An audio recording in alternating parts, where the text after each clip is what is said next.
What's up for June? A partial solar eclipse, the Scorpion sting, and June is for Juno. Following last month's total lunar eclipse, June brings us a solar eclipse. On June 10th, the moon will slip briefly between Earth and the Sun, partially obscuring our local star from view. Whereas May's lunar eclipse was best viewed around the Pacific, this month's solar eclipse will be a treat for those in the Northeast U.S., Eastern Canada, and Northern Europe. For U.S. viewers, this is a sunrise event, with the moon already appearing to have taken a bite out of the sun as it's rising, so you'll want to find a clear view toward the eastern horizon to observe it. Those farther to the north and east will see more of the sun obscured by the moon. For those in Northern Europe, it's more of a lunchtime eclipse. Wherever you are, please review eclipse safety practices and never look at the sun without proper protection for your eyes.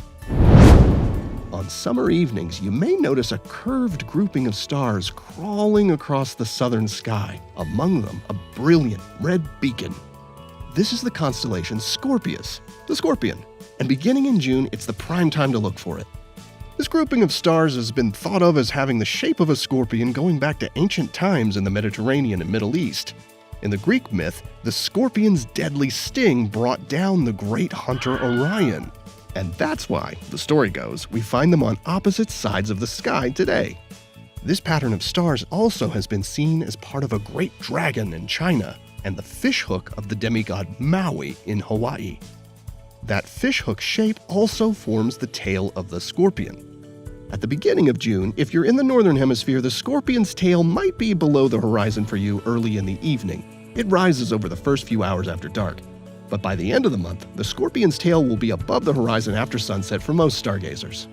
That bright beacon-like star in Scorpius is Antares, which is a huge red giant star and one of the brightest in the sky. It forms the blazing heart of the scorpion. So look toward the south and use Antares as your guide to find the constellation Scorpius.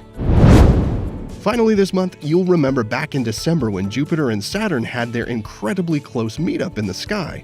In the run-up to that great conjunction, Jupiter led Saturn across the sky all through 2020. Well, 6 months later, the pair continue to move farther apart, and now Saturn has the lead position as the two planets rise and set. Look for them in the east after midnight or toward the south at dawn.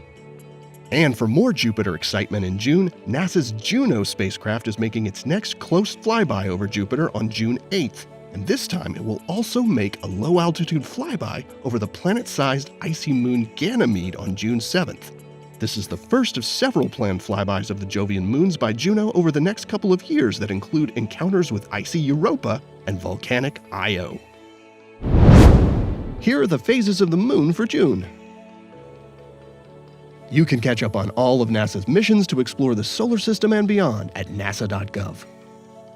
I'm Preston Dykes from NASA's Jet Propulsion Laboratory, and that's what's up for this month.